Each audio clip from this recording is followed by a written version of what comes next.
You're on the Six Screens Telenetwork, earning the reputation of giving all the right ingredients, uninhibited in exposing the hard, cold facts about the Watchtower Society.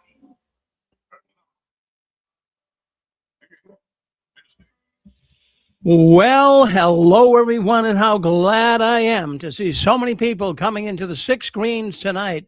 Well, Connie and Dick's show, they just broke all kinds of records. I couldn't believe the amount of people that were coming into that program tonight. So we're so glad that Dick and Constance's program is really doing so well and doing such a great job. And we want to thank Dan and Angela Clark as well. Well, a lot of things are going on behind the curtains of the Watchtower. Well, my name's Rick Farron. I'm coming to you from the apostate capital of the world.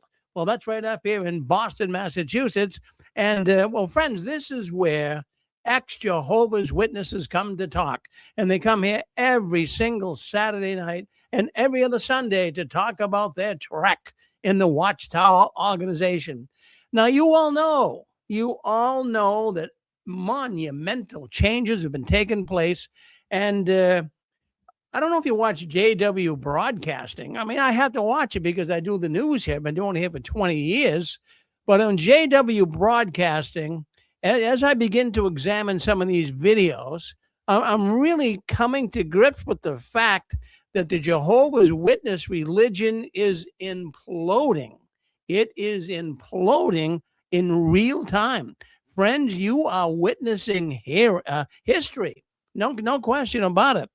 The new governing body updates that we've been keeping you guys posted on, especially like the one that happened last week with Garrett Lewis talking about you can now take blood out of your body, keep it in storage, and put it back in.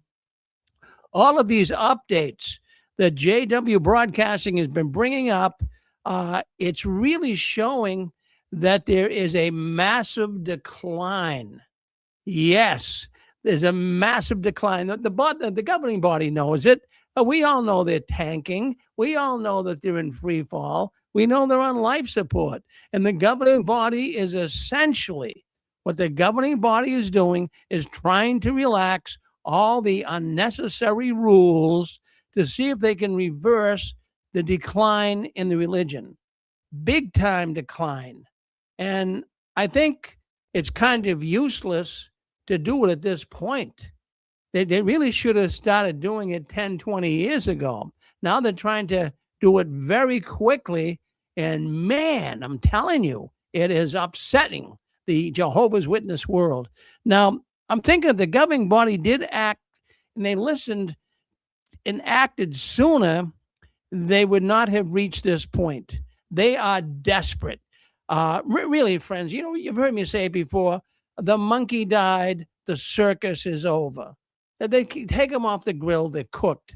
The fact, and the reason why I can make statements like this is because the fact that their shows,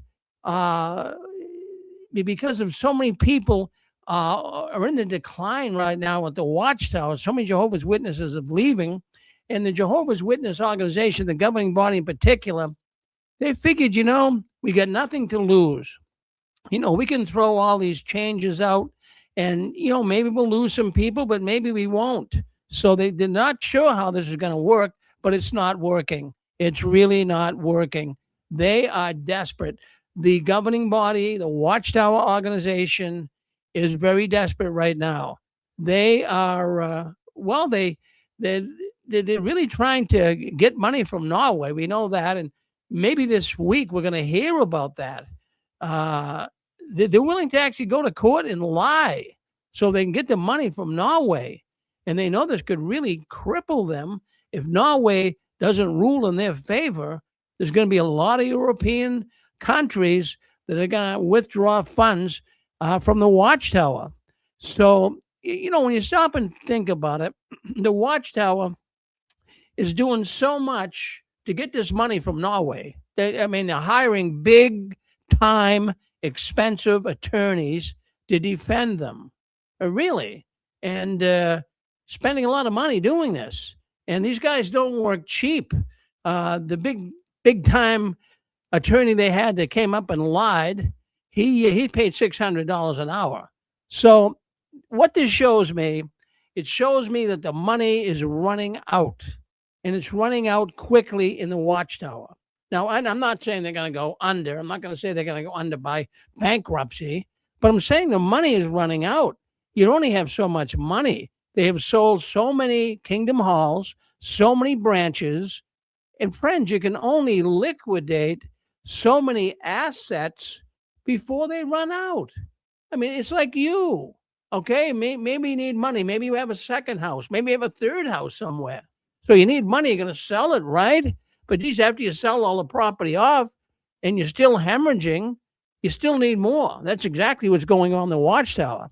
Now, the CSA, child sexual abuse cases, and even right now, shunning cases, they're not going to stop anytime soon. A lot of people are now attempting to try to sue the Watchtower because of their shunning and alienating families from one another.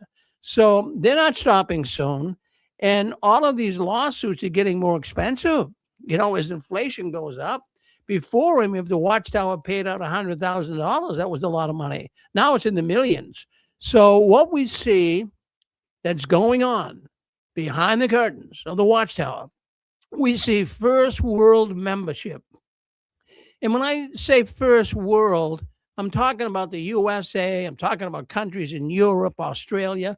I'm talking about, very civil, well-organized countries.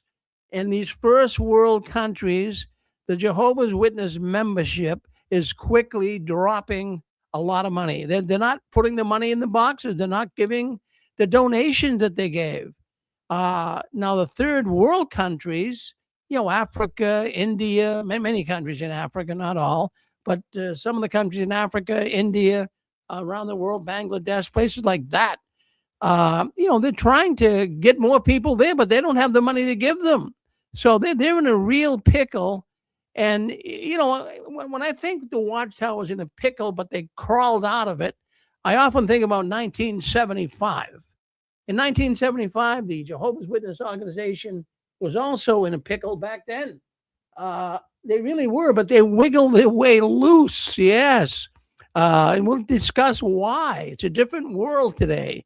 2026 is not 1975. There's a lot of things in place today that can make it very, very, very, very panicky for the Watchtower. In fact, they are in panic mode right now, and they're actually hastening their own demise through these rapid fire changes. Yeah, they're actually putting their foot in their mouth, and they're not apologizing to anyone who sacrificed their whole life for things that they say no longer matter. Now just dissect that for a second.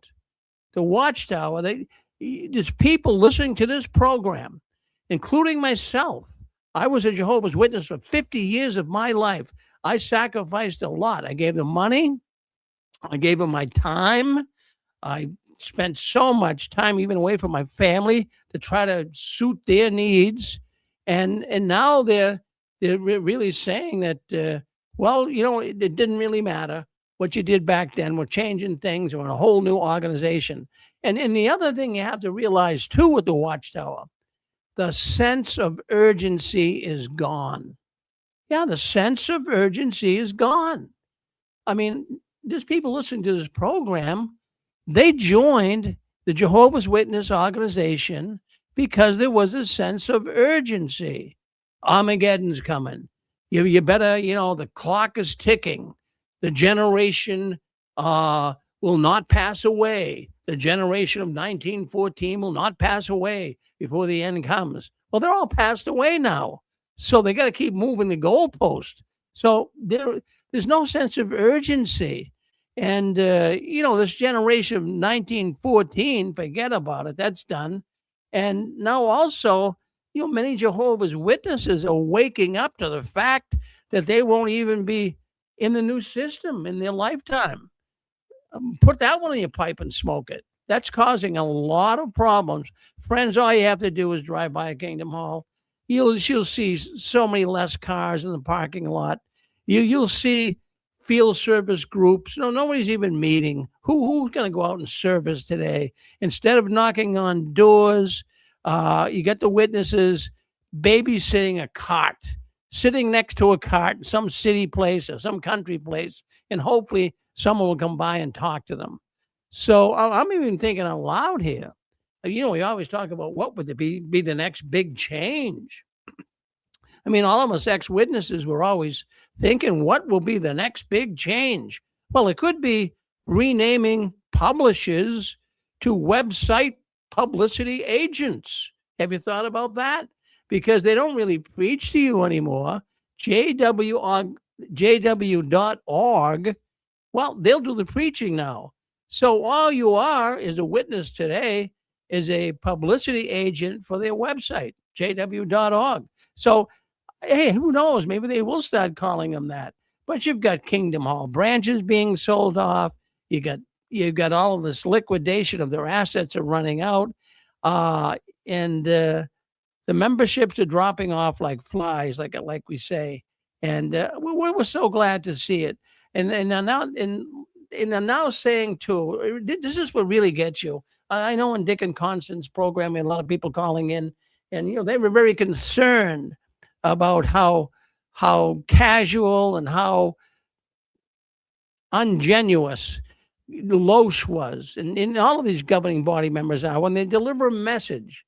Like I said, there's no apology, and they know that they're hoping that they can just get it out there, just spit it out, get some governing body member to come on, spit the message out, and they hope that the members aren't going to challenge it. Well, I got news for you. They are beginning to challenge it. It's unbelievable what's going on behind the curtains of the Watchtower. Well, I'll open up any thoughts at all on that, my little monologue for the night. I am excited because we're seeing it collapse. Go ahead, you're on with us. Go ahead.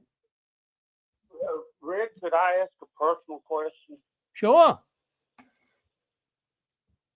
I mean, you know me.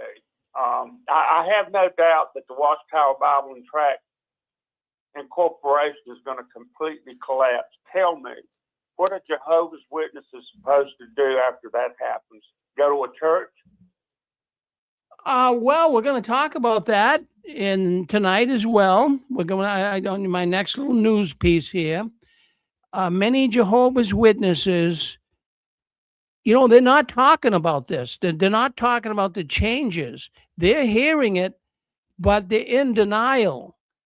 They're in denial. They don't want to talk about it. I get people writing me here and telling me about their mother, their uncle, their cousin who's a Jehovah's Witness. And, they're asking them about the changes, especially the blood policy change in the last week. And they don't even want to talk about it. They go into immediate denial. And I'm understanding what's going on psychologically to some degree with these Jehovah's Witnesses. We'll talk a little bit about that. But what do you think? You think that many of these? I'm in the middle. Look, I'll tell you that from the blood standpoint, I was born with the blood issue. And the doctors wanted to change my blood, and my father kidnapped me out of the hospital and took me to a witness doctor in Winston-Salem called Dr. Zeal. And he put me on carrot juice, and I drank carrot juice until, I was 18 years old.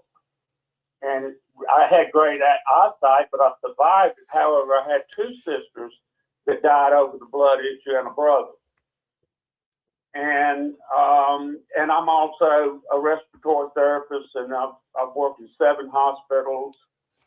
And I had a triple bypass surgery, and the HLC was involved. And they were deciding to not give me a triple bypass surgery because I refused blood products. And I said, why? They wanted to stent me, and I said, no, I want a real procedure. And they said, well, you won't accept blood products. And I'm talking to the doctor. It was a Russian doctor. And I knew something about dialysis. My brother was a dialysis, and he did kidney dialysis on people like Elvis Presley. And he came in and he asked me, he said, the only thing I asked to do your triple bypass surgery is we want to circulate your own blood. And I said, I don't see anything wrong with that. I said, that's what you do in dialysis, right? And he said, yeah. I said, no, I don't have a problem with that. Circulate my own blood. I lost like 4 ounces of blood, and I'm still alive. Now, the problem is that great ignorance in the medical industry and the Watchtower Bible and Tract Society is that they've done a lot of interesting things about substitute blood and things like that. But something as simple as recirculating your own blood, not even storing it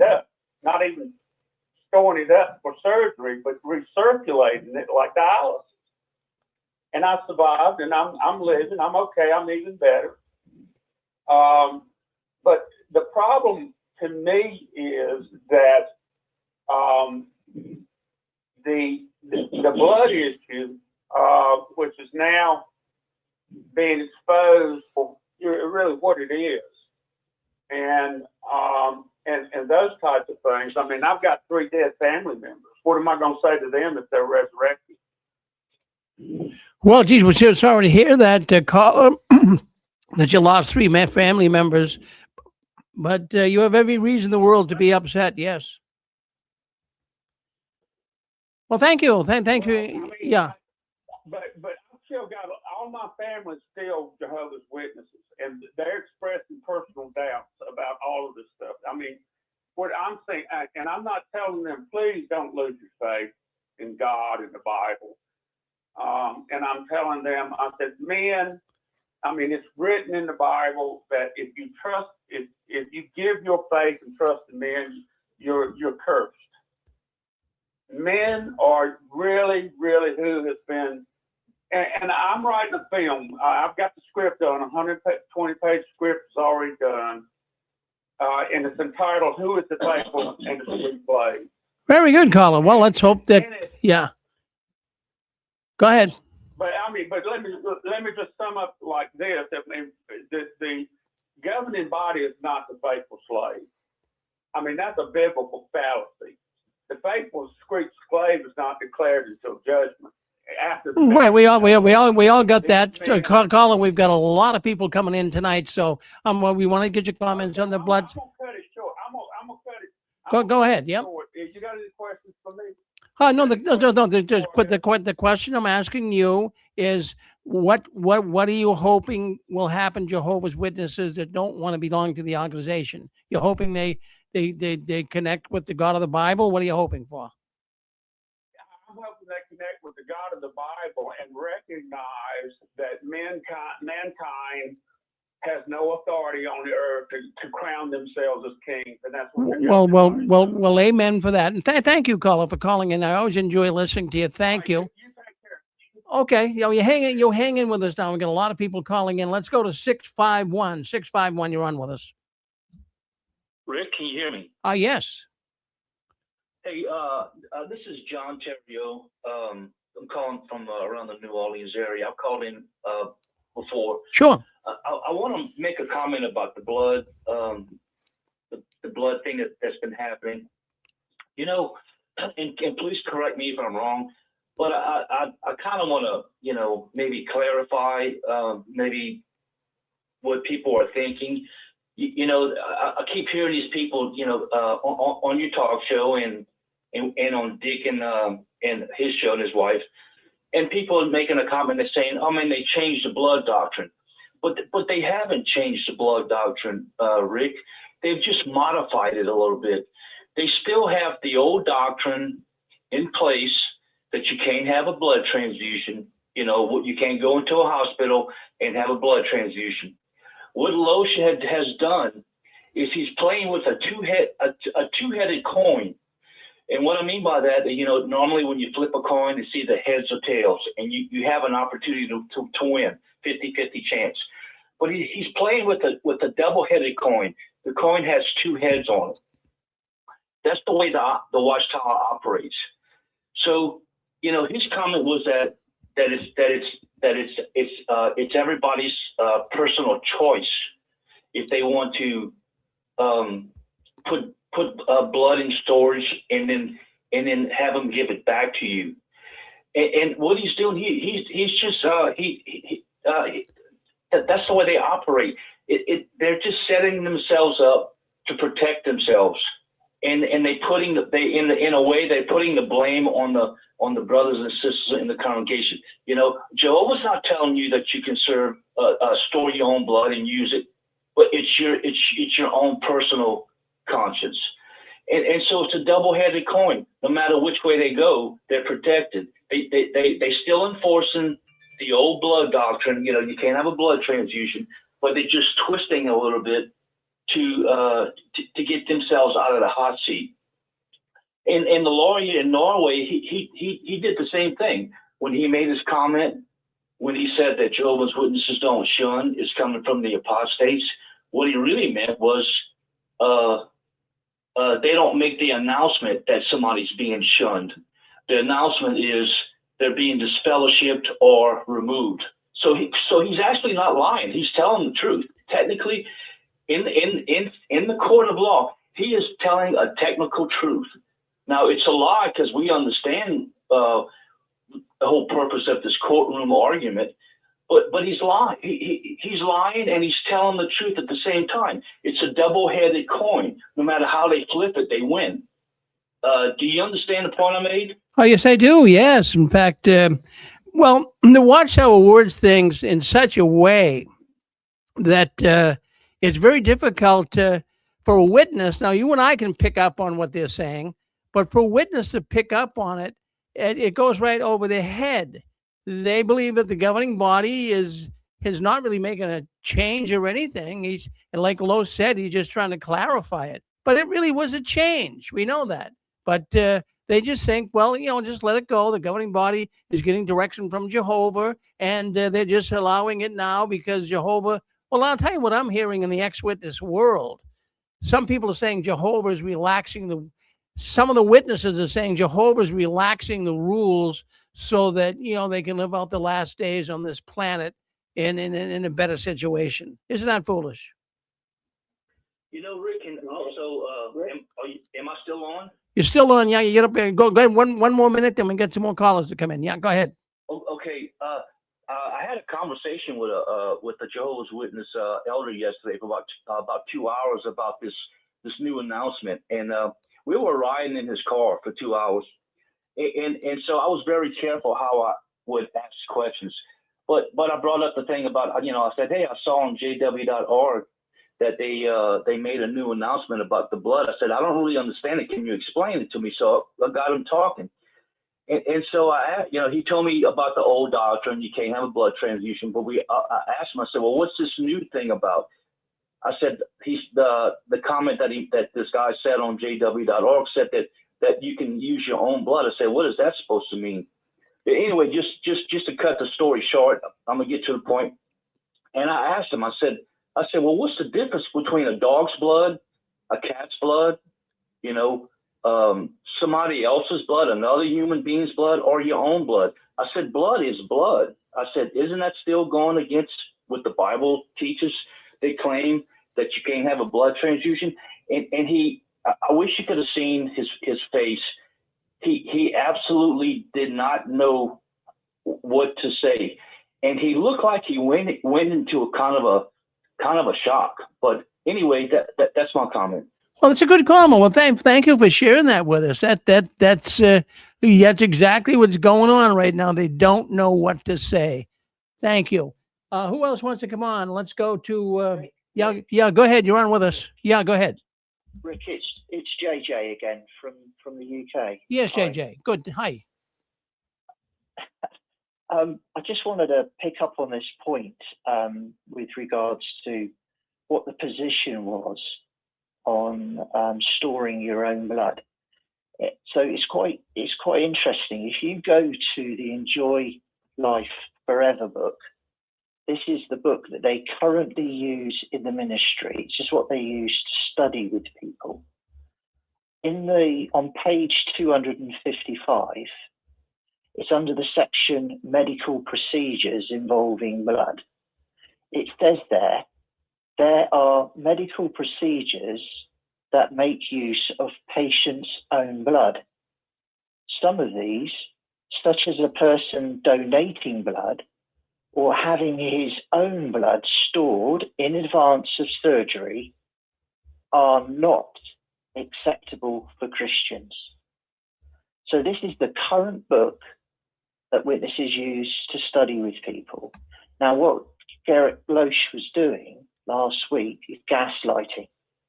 He refers back to a Watchtower in 2000. He doesn't refer to this quote and saying, well, actually in the Forever Live book, that now has changed. And we've changed our policy on this, and you can now store your own blood and use it. He refers back to a year 2000 Watchtower, and refers to it being a conscience matter, saying that he's clarifying that you can decide for yourself how you want to use your blood. And as I said last week, this is truly wrong. And I really go along with the gentleman just before me when he was talking about a two-headed coin. You know, they want to have it both ways. And unfortunately, in their own publications, they're very clear that it was forbidden. Last week, if you were studying with someone in the ministry, that's what you would be telling them, that it's not for a Christian to store his own blood and use it at a later date during surgery. You're absolutely right. I mean, it's right on the blood card. Right on the blood card. As a matter of fact, in black and white. Yeah, let me put that up right now so people can see it. It's right here. Let me show you right here. Right here. Right in the back of the blood card. It's saying there that, you cannot take and store your blood and then transfuse it back into you. And that's the blood card the Jehovah's Witnesses are carrying right now. I mean, they got to examine this. It's right there, Thank you, JJ. Oh, go ahead. Finish up. Go ahead. Go ahead. Finish up. What else did you want to say? I had an opportunity to talk to someone. All right. Today, who knocked my door. Doing the campaign for the memorial, and it was all a friendly chit chat like you do, because obviously we knew each other. And I brought up this particular point with him, and I asked him, what did he think? Because I said, it doesn't really make a lot of sense. You've got to be really careful what you say, because obviously it could turn nasty on you if you're not careful. But he even admitted that, as far as he was concerned, he didn't always agree with some of the policies. So there are individuals within the organisations, and some in positions of authority, that just go along with things because it's the easiest thing to do. They don't necessarily agree, but whether they're prepared to, protest about it or bring it up during their elders' meetings and question it, and get others to think and reason over these matters, so that it makes it clear that they're being duped by what's being told. There's no way that these individuals are being directed by Holy Spirit or Jehovah God, because it's a flawed policy. It clearly is. You can see it. It's just using their own publication. They're undone by it. Well, JJ, what I think too, I love your accent. I love to listen to you talk. And what I'm thinking here is, they really treat God like he's some imperfect person. I mean, to even come out now and make all these changes they're making, but at one time they said that God approved of the changes. Now he's approving of it again. God doesn't operate like that. He doesn't. That's not. I mean, they look at God as like an imperfect person. They don't look at him as the sovereign ruler of the universe, as they would say. This is nut stuff. It really is. Thank you, JJ. You're welcome. Thank you. Thank you. Well, you're on JW World News. That's the news the Watchtower doesn't want us talking about. Oh, so glad, though, that we can talk about it. And we talk about it every Saturday night and every other Sunday. I wanted to bring this up. Right now, friends, The Jehovah's Witness organization, the Jehovah's Witnesses per se, they are deconstructing. Yeah. Now, let me just kind of identify and define what I mean by deconstructing. They're in a deconstruction mode right now.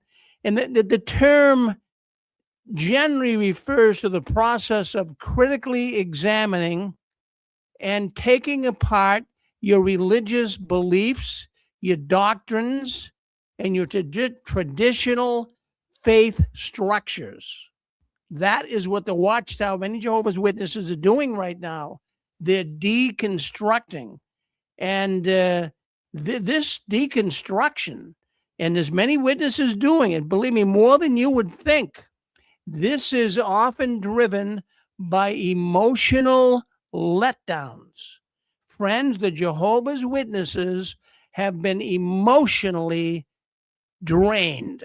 They've been let down by the governing body through their scandals, through the abusive experiences and practices within their religious community.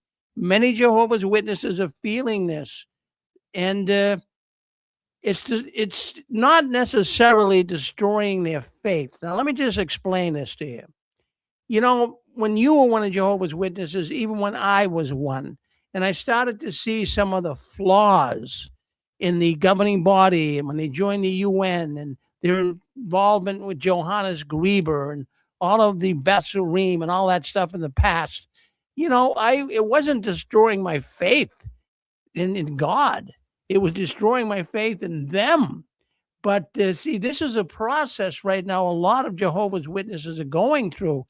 They're reevaluating their position that they've had in the Watchtower. They're realizing that, you know, it's not authentic. It's not truthful. And they're realizing that it's really a fraud. It's a big time scandal. Now, I have a video. I want to put a video up because I want you to see this video. This is amazing. Let me see if I can find it here. This is an actual Jehovah's Witness deconstructing. I got this video. I want you to see it. Let me just put it up so you can see it. Let me share it with you. And you're really going to be amazed. Here is a Jehovah's Witness man. He's been in the organization for many years, but he's terribly upset to the point of crying. Now, you listen to him, and you're going to see what I'm talking about by Jehovah's Witnesses deconstructing. Let's share the film right now. Let me get it big here first so I can open it up. Make it full screen, which it is. All right, let's share it right now. Let's listen to it. I'm at the point of fucking tears. I'm with you. I'm with you, brother. I've found a private place in our house, and I'm just at the point of fucking tears over this thing. I don't know what to do with this shit. What are they doing? I'm with you. I got no answers. And it's before the memorial. I want to celebrate the memorial of Christ's death and the greatest sacrifice, the greatest gift has been given to us. That's what they tell us, and I believe it. I'm at the point of tears and anger, and I don't know what to do with it. I'm with you. I'm sorry. I wish I had answers. I don't have any answers.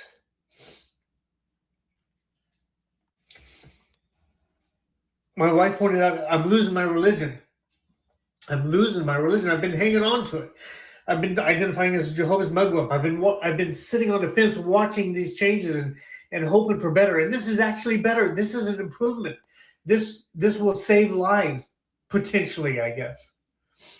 But the reasoning is absolutely specious. We knew this.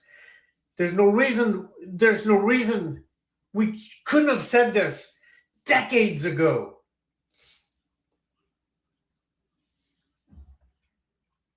I don't know what to do with these emotions. I'm sorry. I'm with you. I'm lost. I'm with you. I'm lost. I'm confused. Are they being led by God or not? Are they resisting God's leadings? Is that what's going on? Why does it take them so long? Why does it take them so long to reach the proper conclusions? If they're being led by God, why does it take them so long? I mean, I guess we are seeing a lot of changes, rapid changes. Maybe this new governing body is actually heeding the proddings of God. I don't know. But I'm with you. I'm with you. I'm just absolutely torn apart. Well, stop right there. That is a man deconstructing. That is a Jehovah's Witness man deconstructing. He doesn't know what to do. He's distraught. Maybe you've been there. Maybe you've been there and felt the same thing. This man is suffering in agony, and you can understandably get it.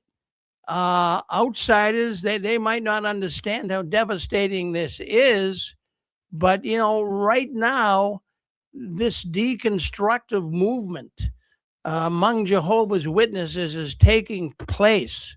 Many Jehovah's Witnesses are examining their experiences with the Watchtower, and they're seeing that the Watchtower always has had, and will continue to have toxic theology, hypocrisy, toxic theology. Many witnesses are really realizing this and deconstructing your belief system.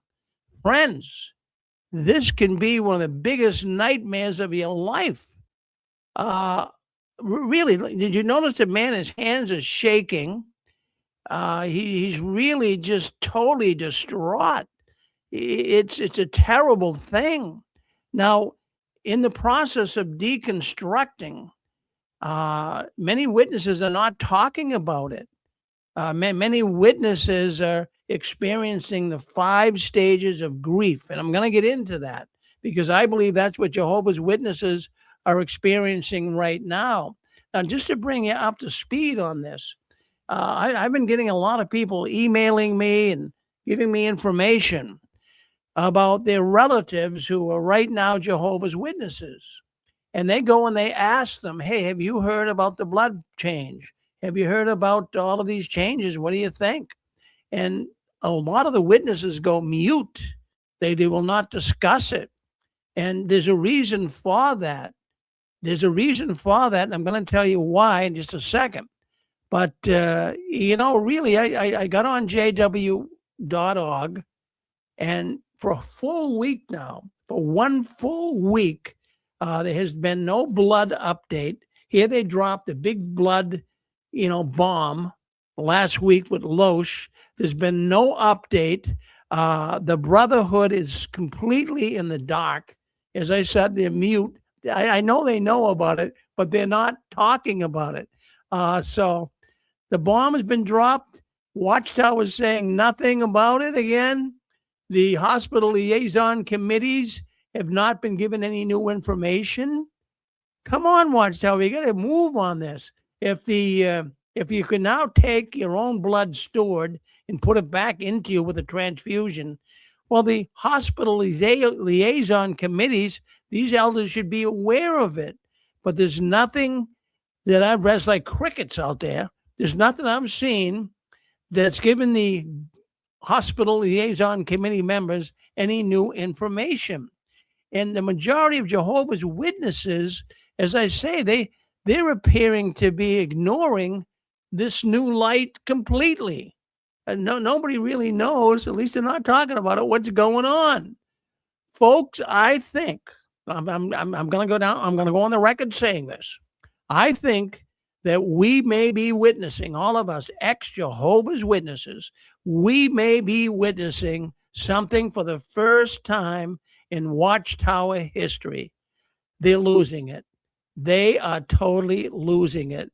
They are truly cooked. And I believe the governing body realizes it. In the past, They've always been able to wiggle their way loose, right? They've always been able to come up with something that, to be able to get the witnesses from challenging them. But now many, many witnesses are challenging the doctrines and teachings of the Watchtower. So this is what I believe many, I'm talking about, when I say many here, I'm talking about hundreds of thousands. I'm talking about even could be a couple million. I believe that what the Jehovah's Witnesses are experiencing right now are the 5 stages of grief. Do you know what they are? I'll tell you what they are. Well, the first one would be denial. This is where the Jehovah's Witnesses are right now. They're in denial. They really don't want to talk about it. They're denying all of these changes. They don't like the changes, just like you and I wouldn't like it. They're coming at rapid fire sequence. So you got 5 stages. Let me tell you the 5 stages. You got denial. Then you get anger. Did you experience anger? You know, at first, I remember when I first was getting out of the Watchtower, and I was in for 50 years, and, you know, I really believed it, just like all of us have. And I remember when I first heard that that they were, you know, involved with Grieber and all of the things we learned before, Besserim and all of that. I, you know, I was in denial. I couldn't believe it. I'm saying, is this true? You know, at one point I didn't want it to be true, but the more I found out these guys are terrible, I realized that, hey, it made me angry. So that's the second stage of grief, is anger. You get angry. You know, you're grieving over your mother, your father, a loved one, they die. The first thing, you don't want to believe it. You deny it, just like the witnesses are denying this new doctrine of blood and other things. And then you get angry. You begin to say, geez, you know, I'm angry.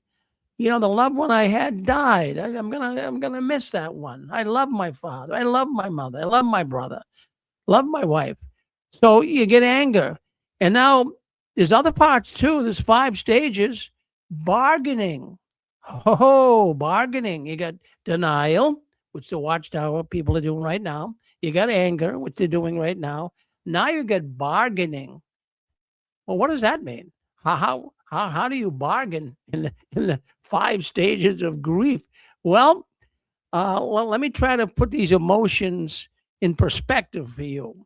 So when the emotion of grief, of bargaining, in your mind, this is a stage of grief. It's a psychological defense mechanism. Now it's characterized by desperate attempts to reverse or lessen the pain. So in the real grief world, you lose a loved one, you're trying to reverse it. You're trying to lessen the pain by kind of thinking it really didn't happen. And also what happens is you begin to negotiate. That's also another thought that comes up in bargaining. In other words, you lose a loved one. So now you begin to bargain with God or the higher being that you're praying to. And you say, you know, I'll tell you what, if you can reverse this and bring my loved one back again, I will do everything in my power to help you.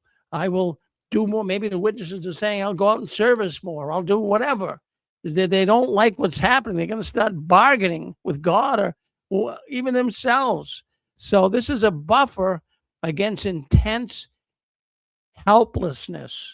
That's what the witnesses are feeling right now, an intense helplessness. So now all of these stages, and I mentioned him, let me mention him again. You have denial, anger, you have bargaining, and then what comes into play here is depression. Did you get depressed?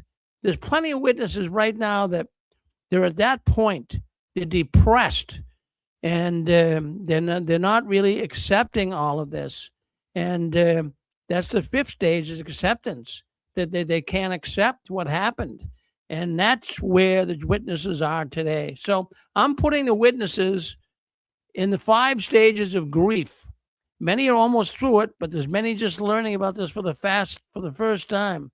And now these stages are not necessarily linear. By that I mean they're not in order, and individuals may skip stages or revisit them. Did you go through any of these stages?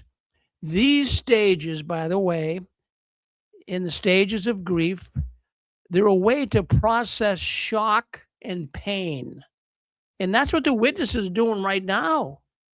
They're actually processing shock and pain. Yeah. Did you? I did. I was in shock. I was in pain. Really. I mean, not, physical pain, but mental pain when I learned out this organization duped me for 50 years of my life. You probably feel the same way. So how do you feel? How did you feel when you were deconstructing? Did you deconstruct yet? I think if you're listening to this program, you have. But how did you feel? Who would like to speak up and tell me how they feel? If I can, yes, go ahead. This is Stephen. I would say that I felt very angry. I think anger was there was a range of emotions, all the ones that you mentioned, but I think anger was the predominant one, even all the way up to the present. And if I might add, and if I'm going too long, just stop me. My ex-wife had this blood issue come up. She had to have the surgery, almost an emergency surgery, but they gave her time to kind of build up her blood because they said there would be significant blood loss. And she fully expected me to sign the blood card. So after I finished laughing and picked myself up off the floor, I told her, if you want to kill yourself and leave your children without a mother, your grandchildren without a grandmother, and they already lost their other grandmother, I said, you'll do it on your own. I said, if you want to kill yourself, you'll do it on your own. You will not do it with my help. And I said, and if I'm at that surgery and they come to me, I said, I'm going to have them pump so much blood into you, your head will probably explode. But my point is that could have very well been a surgery where she could have stored blood ahead of time to be reused. But of course, as you just pointed out, it says it right there on the blood card that you can't do that. I just wonder what she's thinking, if she's thinking, to know that I almost allowed myself to die in a surgery, and because Watchtower said I couldn't even reuse my own blood, let's not have a blood transfusion, and that she could have died because of that, only to have March 2026 come around, and now it's okay to reuse your own blood. I wonder right now, that brother that you showed in the video, I wonder if she's feeling those same emotions. Hopefully she is. Thanks, Rick. Well, Stephen, always good to hear from you. Thank you very much for weighing in. Now, all of us went through some stages of grief when we left the Watchtower. Now, some left because there was no love and maybe didn't feel any grief at all. But if you were a full-fledged witness and you really followed the doctrine and you were hoping to live in the new world and play with the panda bears and the lions and everything was going to be hunky-dory, and all of a sudden this thing implodes in front of you, you had to experience something. What did you experience? Did you experience anger like Stephen? Did you deny this was all happening? Did you try to bargain with God, Jehovah, that, well, God, if I do this, could you make it better? And what happened to you? I'd love to hear from you. Go ahead and come on, say hello to us. I know myself. I felt I felt those emotions. I felt most of them, and I'm sure you felt them as well. Because who wouldn't? I mean, friends, when you have a belief system, when you figure that you figured life out, and that's what we all figured when we were Jehovah's Witnesses, that we figured it out. And when you have a belief system and all of a sudden it goes down the drain, it can hurt. Let's see. Someone want to come on? Let me check and take a look at the numbers here. We get going. Okay, we've got no. I guess we're all set. But we've got all right. It looks like. Let's go to Donnie in London, England. Go ahead, Donnie.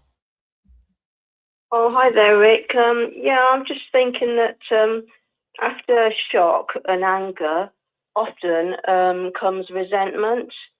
And, because you think all these years you've wasted, and especially if you've lost loved ones to the blood issue. And resentment is like a poison, isn't it? And it can really destroy you inside. I was just thinking that, really.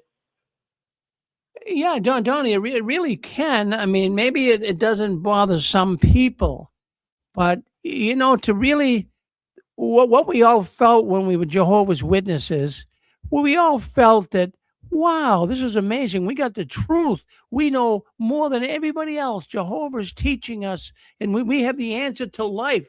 And then that blows up in your face. I mean, come on, that could be a letdown, right? Yeah, definitely. Because also you've not actually lived your life, because you put everything on hold, and you don't have children, and you've not got a divorce. So you've just ended up miserable.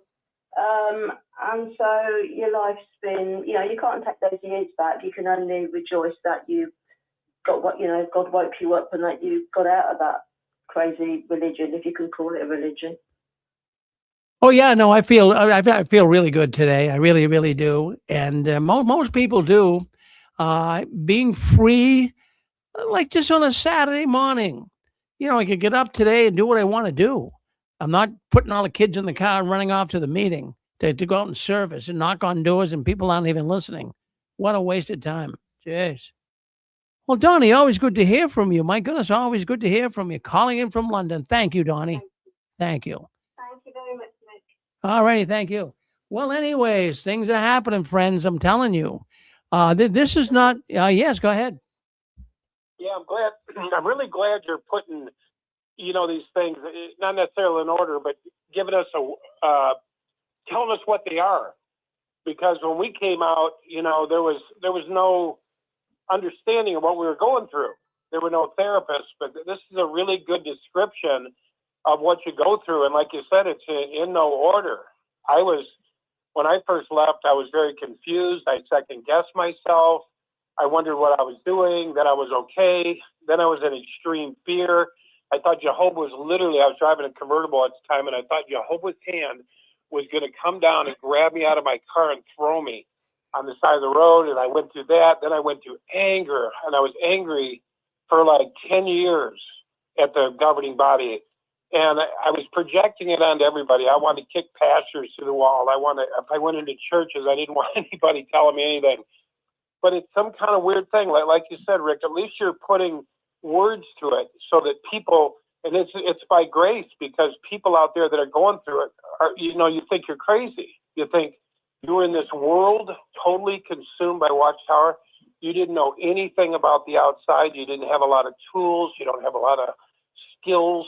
You know what I mean? And so you're saying it like it is, Rick. You're saying, hey, these are the things you're going through, guys. What'd you call them, Rick? The 5 what? The 5 stages of grief. Yeah, I love that. I love that.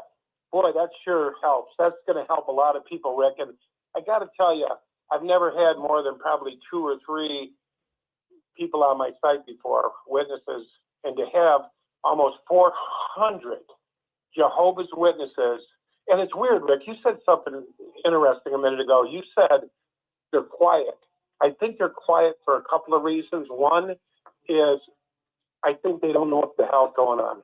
And then 2, I think they've been told to be quiet. Because somebody said on my site, several of them said, this wasn't supposed to get out. I chuckled because I thought everything's out in the open. But they said, this wasn't supposed to get out. Take it down. Have him take it down. Why did this get on the internet? Why did this get out? The apostates are going to get out. It was like hundreds of comments. And I never saw such a thing, Rick. So I think there's a massive, I have to agree with you, Rick, there's a massive movement right now that we don't even know. People, this has got to be the tipping point. That's what I wanted to say, Rick. Well, yes. Now, the last time the Watchtower was in trouble and they wiggled their way loose, Dan, was back in 1975. Really, they didn't know what to do with that. And they came up with this idea that many witnesses were running ahead. And, we all believe that to some degree. But we had the internet wasn't around then. People couldn't double check their prophecies and everything else. Today, it's in the open. Today, it's in the open with the internet. They're not going to get away with it like they did 50 years ago. People today are not that. Everyone's got a way to check it out. So they're just hoping and praying that these changes are not going to leave the witnesses in a bind where so many going to challenge them and leave. But that's what's happening. It could go either way, and the governing body knows it. And by the way, Dan, I'm reading the comments here in chat on YouTube, and one person said that you, Dan Clark, helped them immensely getting out of the truth. See that? There you have it. Oh, thank you, Rick. Thank you. I love everybody on there. I really do. Rick, and I even cried for the witnesses the other day when they were on my channel, man. I really did. I remember being in that confusion. I remember being scared. I remember thinking I'm leaving my dad, mom. I remember thinking I'm leaving everybody I've known for 40 years. And I thought, oh my God, what the hell am I doing? But I couldn't deny, like I was going to say on the show, Rick, the BS meter goes off in you. The BS meter goes off. And if you don't listen to it, I'm going to tell you what happens. Here's what happens if you don't listen right now. If you tuck it away and you tune out your inner small voice, the Holy Spirit, your consciousness, if you tune out your consciousness that says there's something wrong, and you're told, of course, at Watchtower, don't listen to it, don't listen to your heart, don't listen to your mind, everything's the devil. But what I found, Rick, was the people that stay after a big thing like this take on, I hate to say it, but a certain form. One thing they do is they start lying for governing body. They start becoming as guilty as the governing body because you're guilt by association. You've seen they lied. They lie again, and they lie again. And you've been told about false prophecies that if anyone says something and it doesn't come true, do not fear these ones. And so you kind of share in it. Here's the other thing that happens. When you push down that small voice, eventually, Rick, you lose all compasses. You don't have a sense of anything. In fact, when I go to the assembly, when I've seen that these brothers in there that've been a long time, they're somewhat mentally ill, and they all lie. They all lie. I said, what about 77? Never happened. What are you talking about? They was like, are you insane? How about the generation prophecy? Never happened. What are you talking about? How about the overlapping generation? Never happened. What are you talking about? And I thought, holy shit, a part of their brain has shut off because they refuse to listen to their conscience. God gave us all an inner GPS, BS meter. We have it. But if we listen to governing body, they'll say, turn it off, tune out, stay hypnotized, stay brainwashed. So I just want to tell the people, this is God's gift to you. What's happening right now with Watchtower, the governing body, saying it how they said it, making this change, this is your greatest gift to say, thanks, but no thanks. I'm done. It's time. We have to make a decision at a certain point. We have all got to make a decision. Do I want truth or do I want falsehood? Well, there you go. Good comment. Thank you, Dan. Thank you very much. Yeah, you're on with us. Go ahead. Yeah, go ahead. This is Jerry. Can you hear me? Yes, I can. Yep.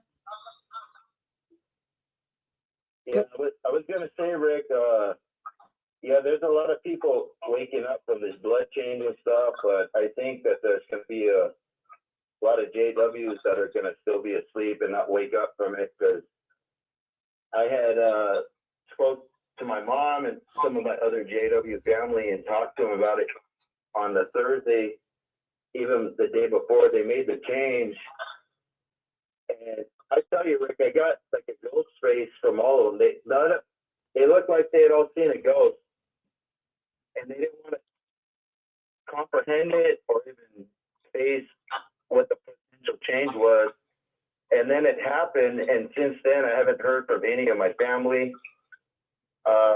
The day before that, I went by a car on my lunch, and there was two sisters there, and I had approached them, and I told them that there was going to be a big change occurring in the organization, and I told them it was going to be Governing Body Update number 2 by Garrett Lowe's, and I gave them a very detailed thing of that, and I asked them what they thought about that, if they changed that, and all they could tell me, Rick, was, well, we don't know until we hear it and make the change. And then I even asked them, well, what if they do? What do you think? And they really didn't want to go there. And I only had about 5 more minutes on my lunch break, and I gave them a bunch of facts and things to think about. And I told them, for one, if this change does happen, which it will, when you two sisters wake up tomorrow, go to jw.org and it's going to be there waiting for you with your morning coffee. Yeah. And I told them that, think about this. Do you think the governing body is going to be held accountable, or do you think they're blood guilty? Because if they do that, they are blood guilty. And I told them that in that, new light or whatever that they're going to release, that they're going to take no accountability and not apologize. And I told them, this was law, this was rule by Watchtower that we had to obey, that we couldn't even store our own blood things. And I told them thousands of people have died and they're not going to take any accountability. And I just told them, sisters, think about this. Did God's law change, or did the opinion of the governing body or the organization? Because God's law doesn't change. And according to them, that was God's law. And if that's how they wanted to interpret it and change it, that means thousands of people are dead now. And they just said, okay, thank you. Thank you for saying that. But Rick, I don't know if they're going to wake up, because I told some of my family members, and literally that was on a Thursday, they got the news Friday, and Saturday they were all going on service, giving out the invitation to the memorial. And it's like, do you guys even recognize that these are your brothers and sisters that have died? I don't know what it'll take, Rick. And I was even at home, in the same day, there were some witnesses from another territory that came on my street, knocked on my door, giving out the invitation. And I wanted to talk to them, Rick, but I was so emotional and stuff from the change, because I've been a victim of the blood policy from Watchtower too. So this has affected my life, not having anything to do with storing blood, but nonetheless, it still affected my life. And when this sister came to my door, I cracked the blinds open and she was waving an invitation. And I wanted to just go out there and just ask her a bunch of questions. Sister, why has this happened? What do you think? And I couldn't even have it, Rick. I just shook my finger like, no, thank you. And that was it, because I was too emotional. But Rick, I think there's a lot of witnesses that are going to wake up. But I think there's some that are just, they're never going to wake up. And no matter what they say, it's just never going to happen. Well, JP, For example, go ahead. Yep. I was going to say, Rick, for example, you remember like when they changed the time and they said the witnesses no longer have to keep track of their time. You remember that? That was what, like 2 years ago? Yes. And everybody thought, oh, it's so great that's between us and Jehovah now, how much time we have to do between us, and things are so much easier now. And they just believe it. But if the governing body said the complete opposite, and they announced that, hey, brothers and sisters, Jehovah God is a God of order, and we want to keep track of things even better, because that's how Jehovah is. So because of that, friends, we're going to all give you this little card that you're going to get handed on Tuesday, and the brothers are going to install a time clock in the back of the Kingdom Hall, and we want you to clock in when you meet up for meetings or field service, and when you're done, whether you're at car at work or door to door, we want you to come back into the Kingdom Hall and clock out, because Jehovah wants us to keep better track of our time, and we need to be very thorough. They would say, oh, this is a blessing from Jehovah. Now we don't have to keep so much track of our time. We don't have to put it in our monthly planner and our schedule. And Jehovah's being more thorough. You know what I'm saying, Rick? Oh, yeah. Well, don't you despair now, because I'm going to tell you something, JP. Now, we all... No matter what they say, it's always right. It's crazy. Yeah, but I'll tell you what, that can't, JP, that can't always go on. Look at, if you're in the workplace and all of a sudden your workplace changed pretty drastically and pretty quick, you're going to notice it. if you are in a relationship and the person that you're, having the relationship with automatically changes big time, like pretty much overnight, you notice it. So, this idea of the witnesses not saying it, they're noticing it, JP. They are noticing it. They're just not saying it. It's it's probably something like if you're married to someone, they get Alzheimer's. I mean, it's a terrible thing, but at first you kind of deny it. You hope that's not the case, but then you're noticing the changes are really taking place. This person's not the same person anymore. This is just normal human experience. So even though those friends of yours that are witnesses aren't talking about it, I believe they're doing it silently. And they're eventually, JP, there's hope. There's hope. Don't you lose hope, okay? Hey, Rick. Thank you, JP. Yeah, go ahead. You're on with me. Go ahead. Hey, it's RJ here. Yes, RJ. I know we're talking about the blood issue tonight, and I don't really have a personal connection to that because I think it doesn't affect everybody. I mean, it affects the people who are involved in that and are in that predicament, but it's not going to affect all of us, Oh, no. Or it didn't. And it's almost like with when people buy lottery tickets, they say that, part of the thing of buying lottery tickets is you fantasize about what you're going to do with the money. And people would be like, well, we're going to give our kids the house and we're going to give this person this amount of money and all that. And that's kind of how it was with blood transfusions, whereas, you think about your family members or the people who would have made a decision for you when you were a child. They would have sold you down the river to please Jehovah, and that's sick. It is sick, Jay. It is sick. It's I'm glad we hear the word sick on here a lot. I agree with it. It's hard to really describe this organization, but the word sick comes up a lot. Yeah. Rick? Yeah. It's Zachary. Yes, Zachary. I'm going to restate what I stated about a week ago about this, and then I have another thing I want to say. Some of the people in the governing body, they may have never felt strongly about this setting blood aside of your own and then having it put back in you. They may have never agreed with that fully anyway. None of them were there when that policy was put in place. None of them were members of the governing body. So you come into this group, like if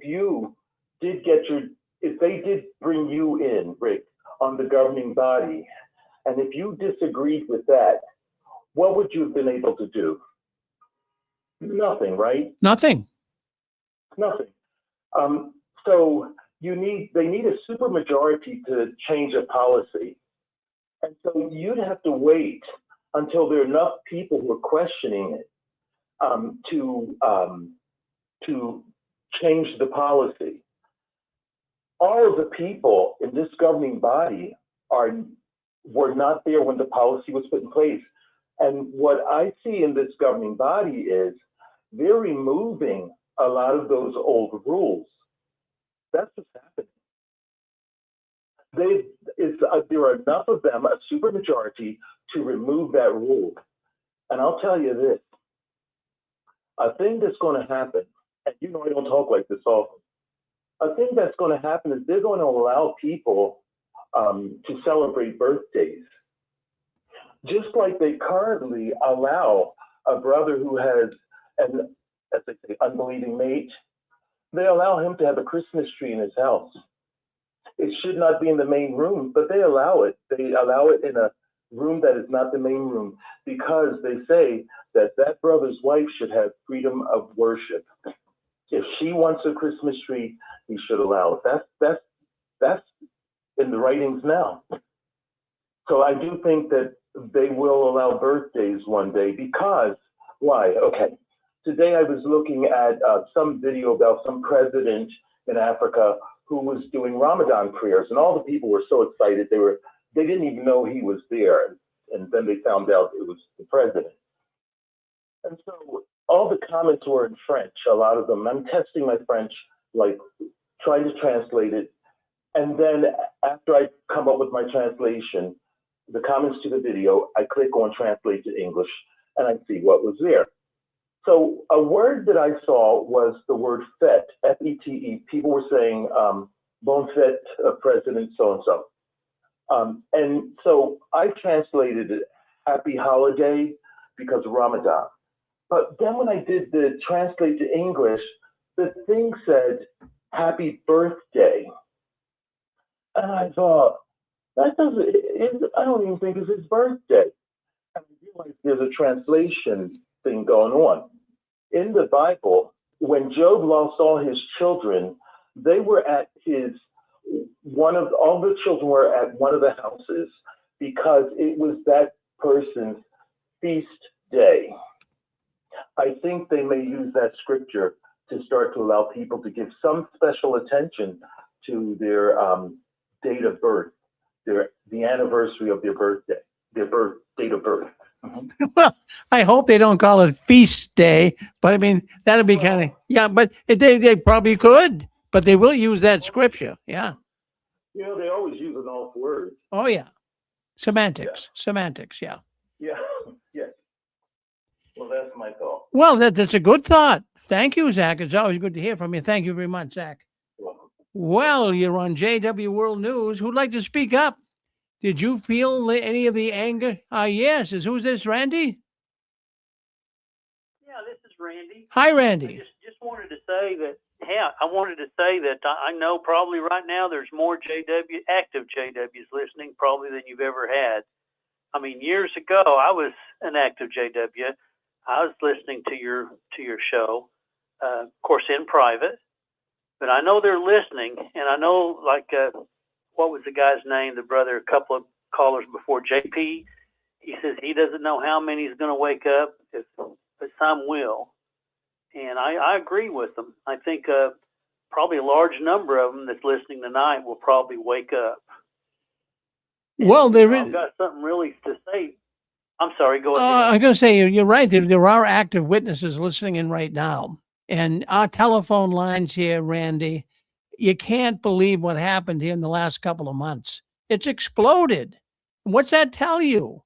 It tells you more witnesses are saying that's it. They're looking for the exit door. I'd like to talk just for a quick second to those who are not going to wake up, who are just listening, and they're not going to wake up. I've got something very important for them. I've got a product I'd like to be able to bring to them and sell them. It's a self-sufficient cryogenic machine that they can store their blood and carry with them everywhere they go. Well, I'll tell you what, that would be a good invention. Do they make such a thing?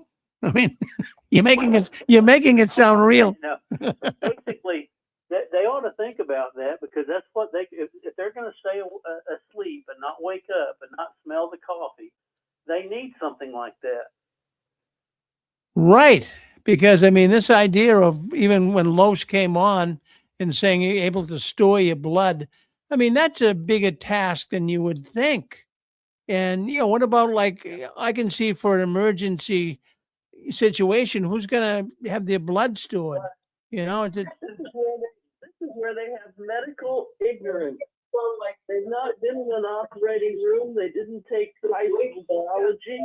And I hate to tell them, but dead is dead. We can talk dogma later. Please choose your blood type, and please choose life. One thing too, it might help them to do is those that now maybe they can go ahead and take blood and tell the elders, hey, how do you know I didn't take my own? Well, that's true. That's that could be a way out, right? Yeah. Right.